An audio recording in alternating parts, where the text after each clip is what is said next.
what I do want to look into is exposure response, because that's the only way to solve this problem. And you know, you can never really completely solve, but let's say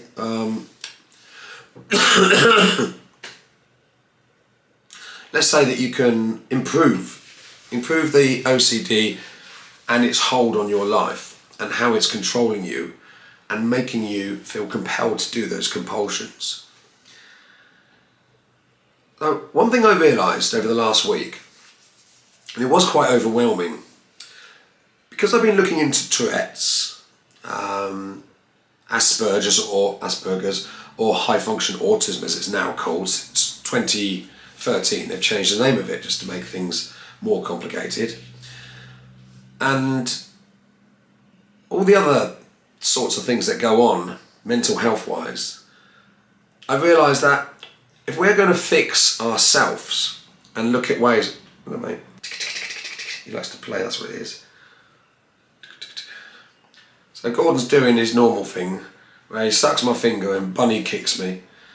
No idea why he does this since he's little. He loves to do it. Go on. Good boy, go sleep, do something useful.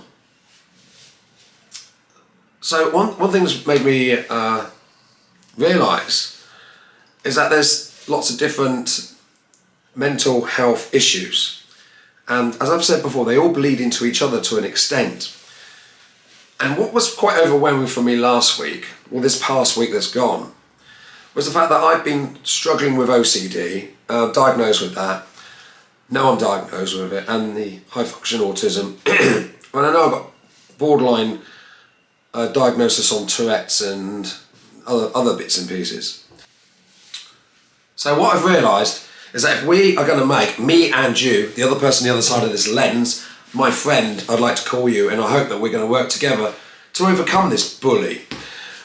If we're going to make a step forward in the right direction and conquer this, well, resolve or relieve it at least, let's not be unrealistic and think that we can cure OCD. There seems to be no cure for it. But what we can do is we can improve our lifestyle, and we can take a hold of it. Instead of OCD and mental health grabbing hold of us and taking us further and further down, because when you give into one of the compulsions, it normally ticks it off and goes, well, I've got you on that one, let's get you on another. It tries to build up a list of things to make your life miserable.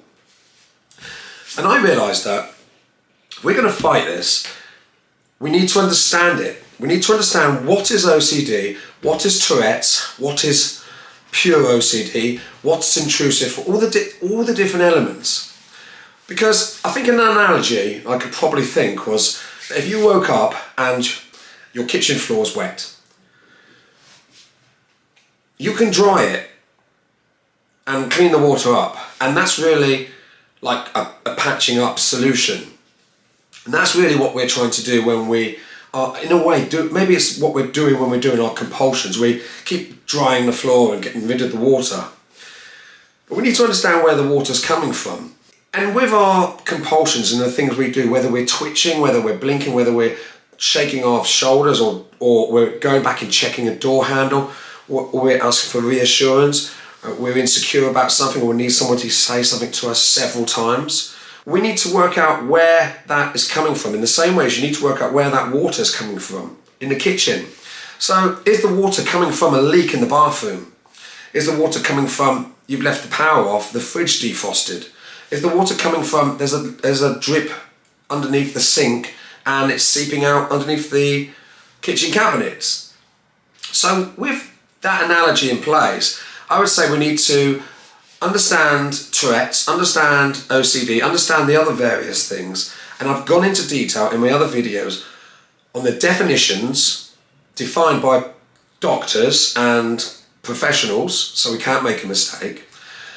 And we need to then, I think, make a list of OCD, Tourette's and various other things, and put our habits, tics, twitches, idiosyncratic behaviours into those correct boxes. So for me, there's no point me trying to, if I'm getting a tic from Tourette's, it's not going to help if I try to solve it with exposure response that's used to help relieve OCD, because it's a neurological impulse that's coming from my brain and causing me to twitch.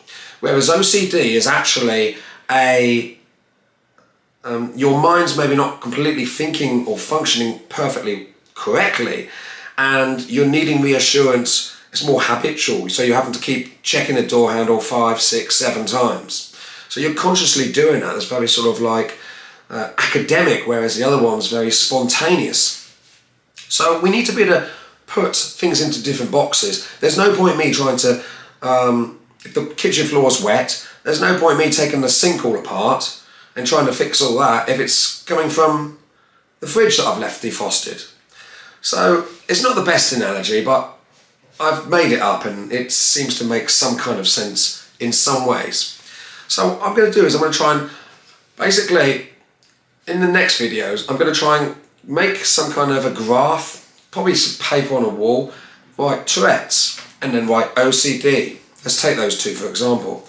So I'm not going to put under the Tourettes umbrella or banner, I'm not going to put under Tourette's checking the door, having to keep going backwards and forwards, checking a shadow, having to do the OCD compulsions, because that has to be dealt with under the way that we can help to resolve some Tourette's issues, which goodness knows how you do. I've got to learn that still. But with the OCD, I want to get the correct things under OCD. So checking the door locks, checking this, asking for reassurance, intrusive thoughts, all of those things. I want to be able to separate each of the symptoms and put them into the box that's associated with their mental health title that causes those symptoms. And then I'm able to go, okay, let's see if we can tackle one thing. Let's tackle checking the door lock 7 times. Right, first off, that's under the OCD bracket. So for OCD, I'm going to need to look at cognitive behaviour therapy, and that means exposure response. So I'm going to start to decompartmentalise all the different symptoms and put them in the accurate place so that I can hopefully deal with them. Because I've seen counsellors, I've seen psychologists, I've seen CBT, I've done everything, and nothing for me has really worked. And I think that may be because I was expecting maybe them to fix me and was being lazy and not really putting the effort in, just spending money, well, almost wasting money. If my mind's not in the right place, then I'm not going to be able to make improvements in my quality of life.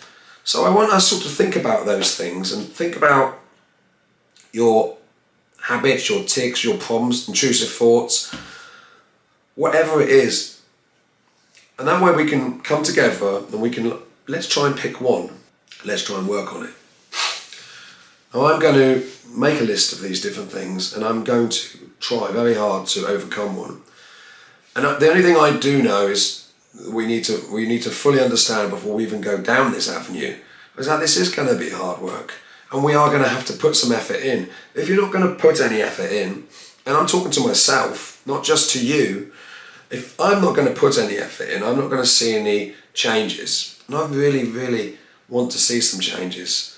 I dream of just seeing myself as unaffected by some of these things. And that would be a miracle, which may never happen. But if I aim for that, at least if I get some success in some things, it will make my life better. And it will also give me purpose because I will think, hold on, I'm actually getting somewhere on this struggle with OCD. And rather than getting squashed down and flattened down and more, with more and more OCD things that keep coming along, I can actually start to see myself getting myself out of that murky, sinking sand, and I'm taking a step higher and higher and higher, and I'm beating the bully, and I'm starting to defeat it, and that's going to be a good feeling. And inside my mind, when I'm saying that, I'm thinking, yeah, right, 48 years of being like this, and never really thinking I've got anywhere. But let's just see what happens over these next videos. I welcome you to come on this journey with me. I think it will be exciting and it will be rewarding and it will be fun.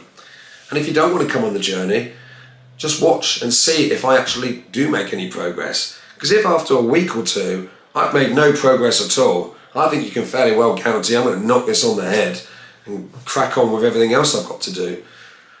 Okay, thank you very much for taking the time to watch this video, and I will catch you again soon. Goodbye.